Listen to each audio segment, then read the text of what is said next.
저는 부부간의 문제나 시어머니와 있었던 사연이 아닌 자식 교육에 대한 이야기와 그로 인해 크게 터질 것이 제대로 터진 한 사건을 써볼까 해요. 아주 흥미있는 반전 스토리니 꼭 들어주세요. 평범하고 순탄하게 성장한 저는 전문대학을 나와 무역회사에서 일했습니다. 제 분수에 넘치는 연봉과 일을 하게 돼서 만족도가 높았답니다. 그래서 한 회사에서 10년 넘게 일했고 사장님의 소개로 남편을 만났어요.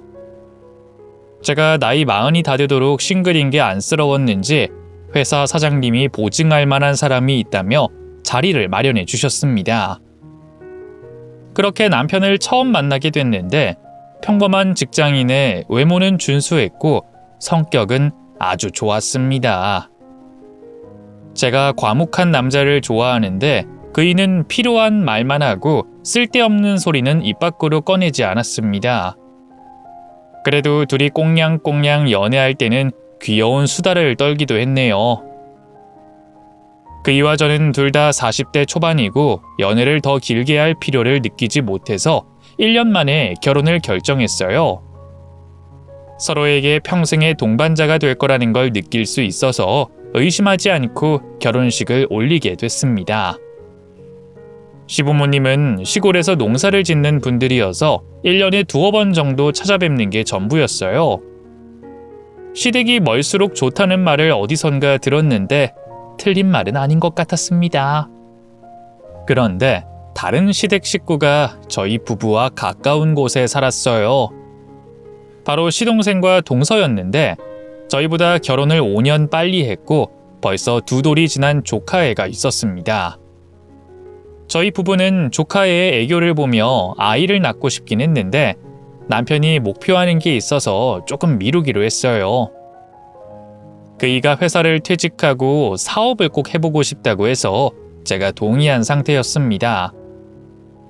성실하고 일머리가 좋은 사람이니 사업을 하면 아주 잘할 것 같아서 믿고 응원해 주기로 했답니다.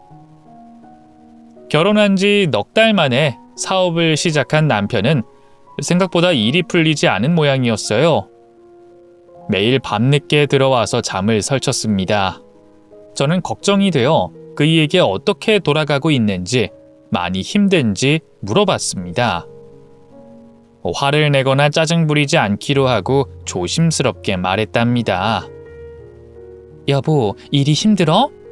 얼굴이 파리한 게 몸고생 마음고생을 많이 한 것 같아. 그래 보여? 미안해. 내가 사업한다고 설치긴 했는데 뜻대로 풀리지 않네. 거래처 확보해 놨는데 경쟁업체에 모두 빼앗겼어. 내가 못난 탓에 벌써 이 지경이 됐어. 그래서 그 사업 이어가기가 힘든 거야?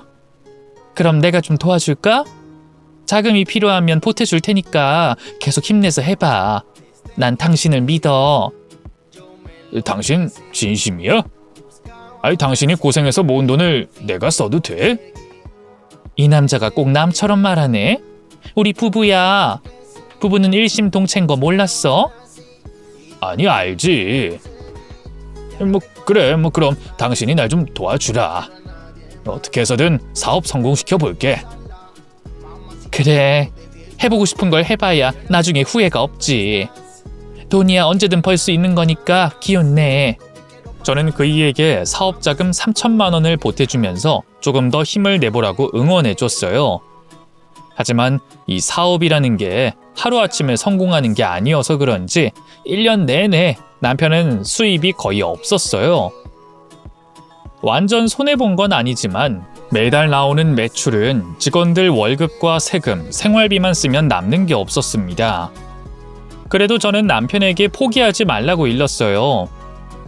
제가 회사 생활을 하고 있으니 뒤에서 버팀목이 되어줄 수 있었습니다.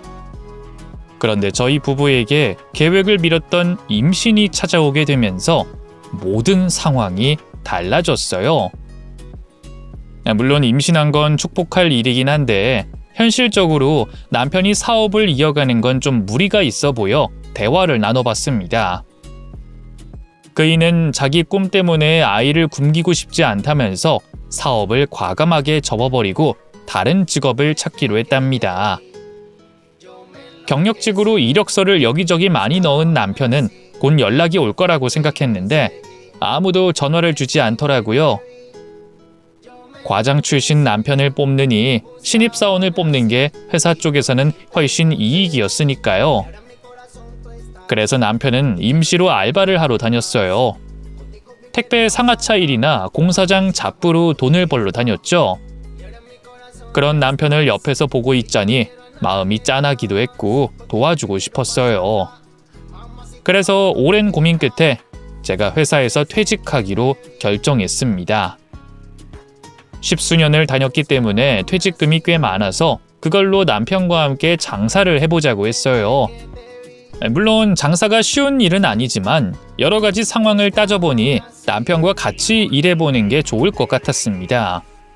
그래서 얼마 뒤 퇴직하고 받은 돈과 친정 부모님께 빌린 돈으로 프랜차이즈 치킨점을 오픈했어요. 본사의 운영 방식과 레시피를 그대로 실행만 하면 되기 때문에 별도로 개발하거나 연구할 필요가 없어서 바로 시작하기 딱 좋았죠. 저는 오전에는 집에서 쉬면서 태교를 했고 오후 바쁜 시간에 가게에 가서 남편의 일을 도왔습니다. 그이는 기름 냄새가 좋지 않으니 오지 말라고 했는데 제가 가만히 있으려니까 좀 더 쑤시고 걱정이 돼서 안 되겠더라고요. 그래서 저녁마다 몇 시간씩 치킨집에서 서빙도 하고 포장도 하면서 일을 도왔습니다. 매출은 1,000만 원 단위로 나왔는데 제할 걸 제하고 나면 순수이익이 직장인 월급 정도밖에 되지 않더라고요. 이 치킨의 원가를 빼고 본사에 지급해야 하는 수수료의 월세까지 빼니 아쉬운 수입이었습니다. 그래도 남편이 밝은 모습으로 일하는 걸 보니 이렇게 소소하고 평범하게 살아가는 것도 괜찮다 싶어서 돈 욕심을 부리지 않고 무난하고 무탈하게 지냈습니다. 그리고 어느새 만삭이 된 저는 산부인과에 입원한 지 하루 만에 잘생기고 멋진 아들을 출산했어요. 저와 남편은 너무 행복해서 세상을 다 가진 것 같았습니다. 자식을 낳아보니 어떤 기분인지 그 순간 아주 많은 것들을 느꼈죠. 그런데 시동생 부부가 산후조리원으로 찾아왔는데 말을 좀 재수없게 하는 동서가 제 멋진 아들을 흉보더군요. 형님, 애기 뒤통수가 짝짝이네요. 진짜 못났다. 어디서 이렇게 못난 애가 태어난 거지? 이 조리원에 있는 아기 중에 최고로 못난이에요. 동서, 또 생각 없이 말하는 거야? 자네가 나랑 내 남편 무시하는 건 참을 수 있어도 우리 아들 흉보는 건 못 참아. 입 함부로 놀리지 마. 아니, 난 사실을 말한 건데 왜 이렇게 오버하고 그러세요? 근데 형님, 치킨집은 잘 돼요? 요즘 치킨집이 건물마다 하나씩은 있는 것 같은데 장사가 잘 되긴 해요? 두 사람이 치킨집에 붙어서 몇 푼 안 되는 돈으로 애기 키운다고 하니까 딱하네요. 저는 남편 잘 만나서 전업주부로 애기 키우면서 잘 살아서 걱정이 없는데. 동서, 우리 먹고 살만해. 서방님이 의사인 건 대단하고 존경받을 만한데 동서가 이런 식으로 잘난 체하고 내 남편 깎아내리면 안 되지. 제발 그놈의 입 좀 가만히 두면 안 될까? 형님, 자격지심이 있으세요? 제 남편이 잘나서 호강한다는 말이 그렇게 안 이꼽게 들리셨어요? 형님이야말로 말씀하시기 전에 화부터 내는 거 고치세요. 두 분이 전문대 나와서 그저 그런 회사 다니다가 때려치우고 사업 말아먹은 건 기정사실이잖아요. 하여튼 마지막 치킨집은 잘 되길 바래서 조언하는 거니까 새겨 들으세요. 요즘 치킨집이 하루에 한 집씩 망한다고 뉴스에도 나왔다고요. 아이고, 알았어. 우리가 분발해서 안 망하도록 할게. 됐냐? 동서는 서방님이 대학병원 의사에서 팔자 좋게 논다는 걸 매일 자랑했습니다. 동서의 발언은 저뿐만 아니라 남편도 기분 나빠했고 서방님 역시 동서를 나무라고 했어요. 아무리 고치라고 해봐도 타고난 인성이 그 모양이어서 그런지 매일같이 무시하는 말을 심하게 했답니다. 아들을 낳은 저는 집에서 육아만 하느라 치킨집은 남편 혼자서 운영했어요. 그런데 동서의 말대로 치킨집이 너무 많이 늘어나서 매출은 매달 줄어들었습니다. 그렇게 세월은 흘러갔고 아들이 초등학교에 입학했답니다. 저희는 형편이 크게 좋지 않아서 유치원 말고는 조기교육 같은 건 시키지 않았습니다. 그런데 제 아들은 남들과 다른 아이였어요. 학교 선생님이 불러서 가봤더니 충격적인 이야기를 하더군요. 시우 어머님, 시우가 혼자 노트에 뭔가를 끄적이길래 봤더니 중학교 문제집을 풀고 있더라고요. 이 문제집은 제 아들 거예요. 얼마나 알고 있는지 보려고 학교에 가져와서 교탁 밑에 넣어놨는데 이게 시우 손으로 어떻게 들어갔는지 모르겠지만 시우가 중학교 2학년 수학 문제를 풀고 있더라고요. 근데 풀이 과정이나 답을 모두 맞췄어요. 네? 저희 시우가요? 에이, 그냥 뒤에 있는 답안지 보고 뺏겨서 썼겠죠. 아니요, 그 답안지는 제가 진작에 뜯어버렸어요. 이건 진짜 시우가 푼 것들이라고요. 아이, 선생님, 저는 한 번도 수학학원 보내거나 따로 가르친 적이 없어요. 그러시겠죠. 근데 시우는 제 아들이 앞에 풀었던 수학 문제 읽어보고 바로 이해를 한 것 같습니다. 그래서 다음 문제 쉽게 푼 거죠. 시우 영재입니다, 어머님. 제 아들이 담임 선생님의 아들 수학 문제집을 풀었다면서 영재라는 말을 전하길래 이게 무슨 일인가 싶더라고요.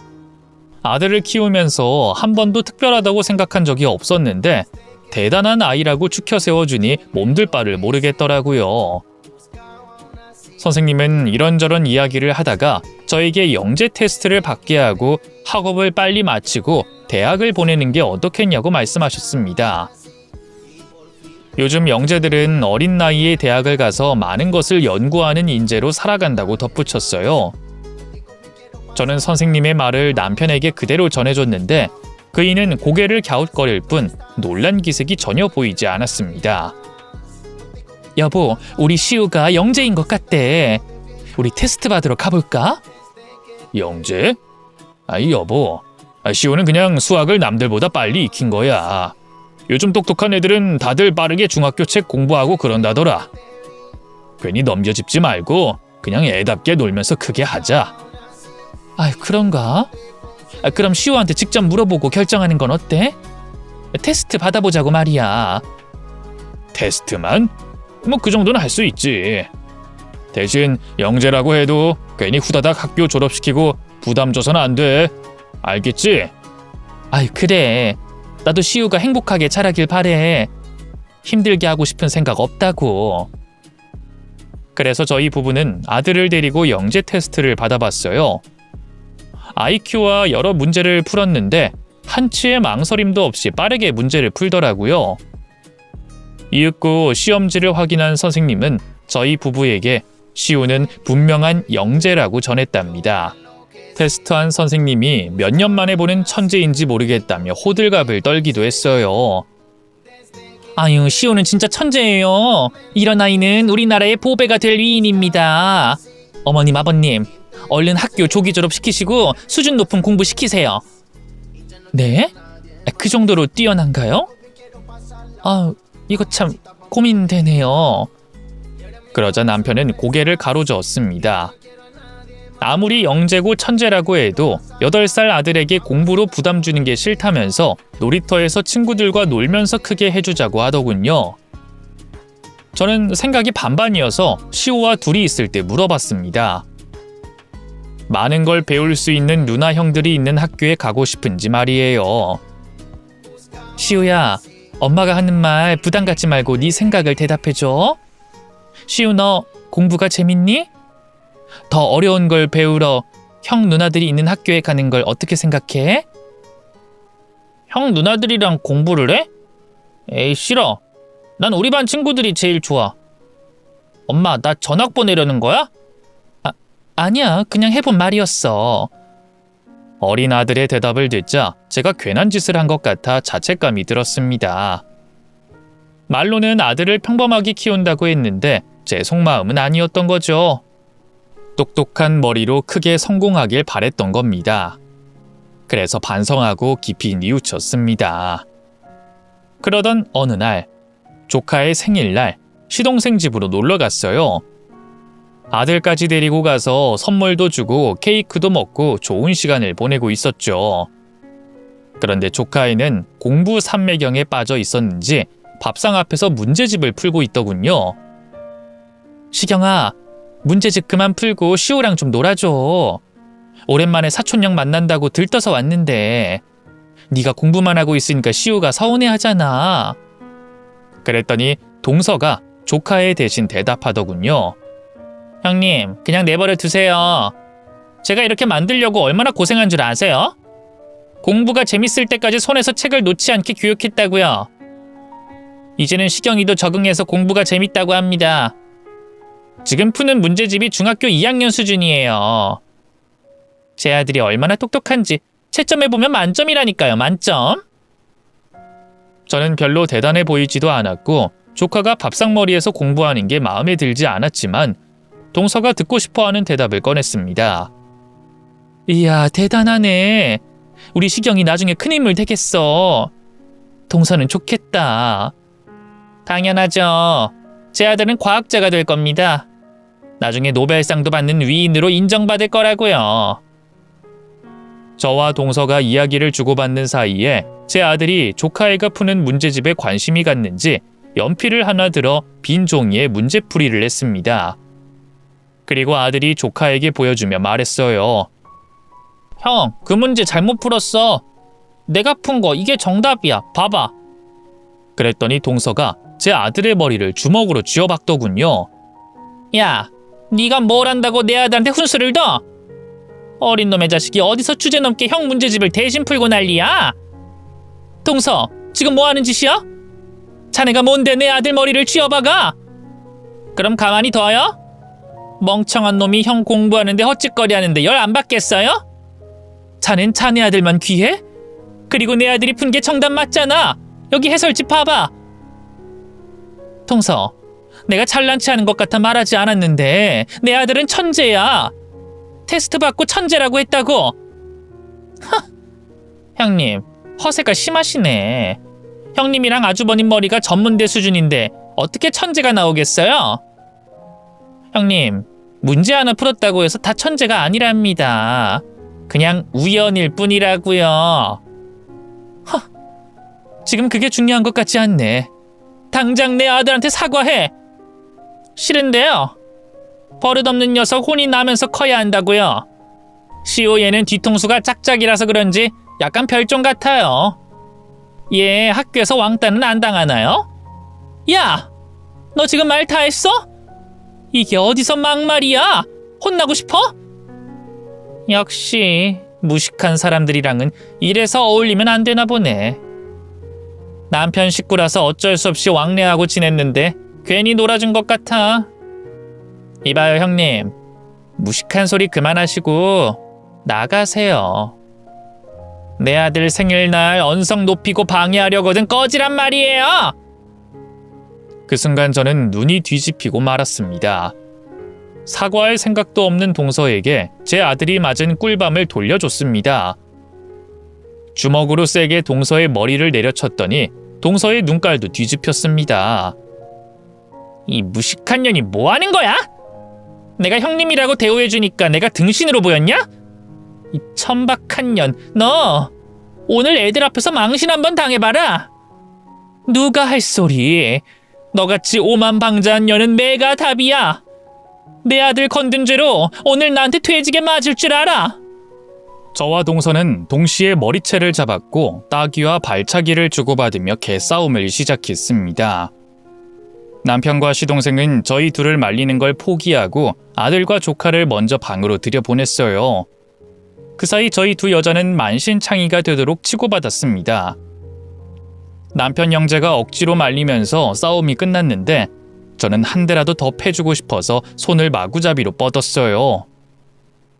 이 아나무인의 교만한 년! 너 같은 년이 감히 내 아들을 때려?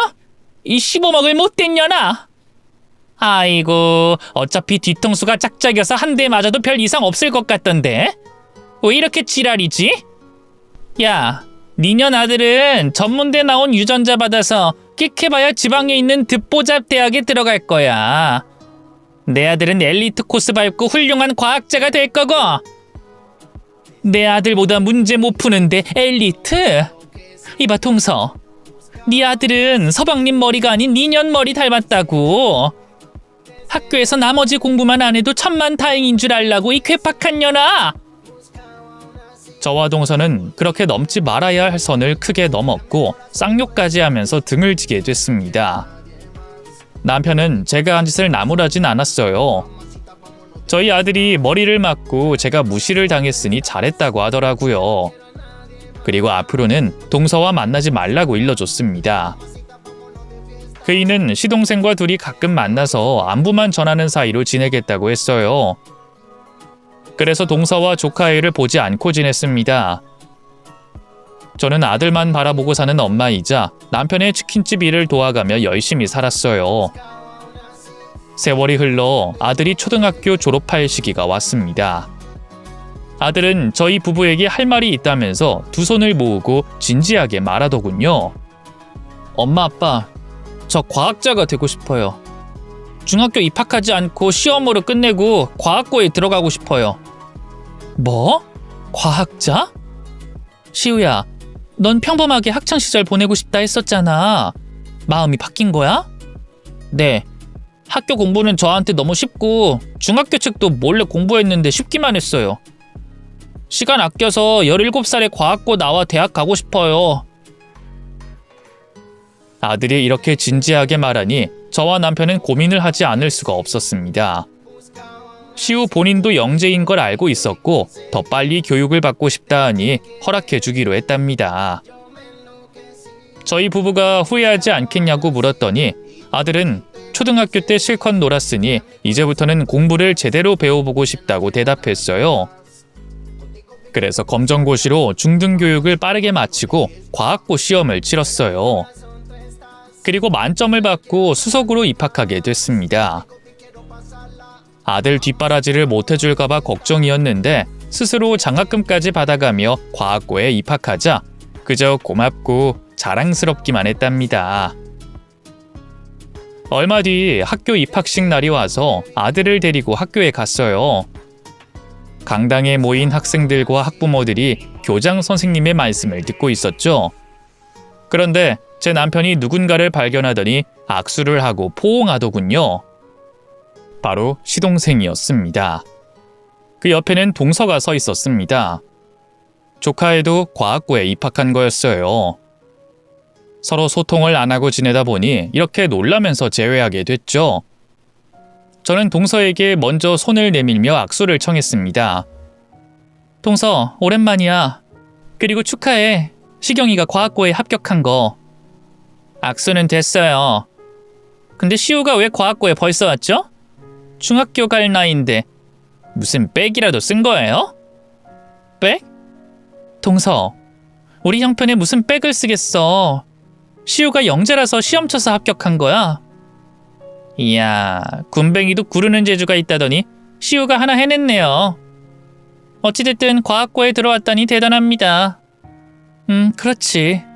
우리 아들이 여기서 수석이야. 1등으로 들어왔다고. 장학금 받아서 돈이 들어가지도 않지.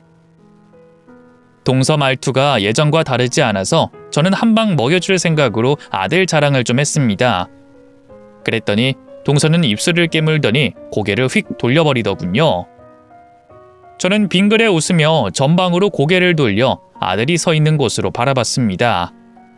아들과 조카가 같은 과학고에 들어간 것도 모자라 같은 반이 돼서 동서를 어쩔 수 없이 만나야 했어요. 학부모들 모임에 나가면 언제나 동서가 있었고 학교 행사가 있을 때 방문해도 늘 동서가 보였습니다. 저는 어떻게든 잘 지내보려고 조카 칭찬도 하고 농담도 건네봤는데 동서는 제 아들이 이른 나이에 과학고에 온 게 마음에 들지 않았는지 계속 냉랭한 태도를 보였습니다. 다른 학부모들은 제 아들이 대단하다고들 칭찬하는데 동서는 한 번도 동요하지 않더군요. 한 식구긴 하지만 남보다 못한 사이였던 거죠. 저는 동서와 친해지려 한 노력을 그만두고 마주쳐도 인사를 하지 않고 지나갔습니다. 과학고 같은 반 학부모들은 돌아가면서 집에 초대하며 친목회를 했는데 제 차례가 와서 주말에 초대해 모임을 가지게 됐어요. 9명의 엄마들이 참석했는데 그 중에는 동서도 있었습니다. 저와 동서는 연기하듯 억지 미소를 지으며 인사를 나눴어요.